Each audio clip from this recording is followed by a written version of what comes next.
আসসালামু আলাইকুম।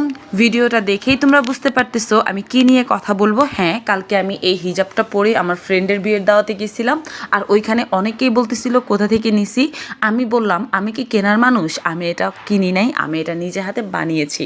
তবে হ্যাঁ, একটা নর্মাল সীমার কাপড়ের হিজাব আমি কিনে আনছিলাম, যেটা ছিল এক কালার, সাথে এই স্টোন লেসগুলো আর কিছু পাতা স্টোন কিনে আনছিলাম। এগুলো দিয়ে আমি নিজের মাথায় একটা ডিজাইন আইডিয়া তৈরি করেছি, যেটা আমি এখন আমার এই হিজাবটাতে করব। তো প্রথমেই আমি আমার ডিজাইন অনুযায়ী দাগ করে নিলাম, যেটা স্পষ্টভাবে বোঝা যাচ্ছে না, তবে একটু দূরে গেলে বোঝা যায়। তো আমি সব রেডি করে নিলাম হাতের কাছে। এটার জন্য আমি এই গ্লুটা নিয়েছি। এই গ্লুটা অনেক বেশি কার্যকর আর অনেক ভালো। তো আমি এভাবে মাপ দিয়ে দিয়ে আমার এই লেসটা কেটে নিব, যতটুক আমি লাগাবো অতটুকের জন্য। তোমরা অন্য কোনোভাবে লাগাতে পারলে তোমরা ওইটাও করতে পারো, তবে এইভাবে লাগালে আমার কাছে বেশি সুবিধা মনে হচ্ছিল। তো আমি এটা আস্তে আস্তে আস্তে আস্তে করে পুরোটা করে ফেলবো। দুইটা দিব এই পুঁতি লাইন আর একটা দিব পাতা স্টোন লাইন। তো এই পুরোটা কমপ্লিট করতে করতে আমার প্রায় রাত 1:45 বেজে গেছিলো, কারণ এটা আমি সারাদিন কাজ করার পর রাত্রে স্টার্ট করছিলাম।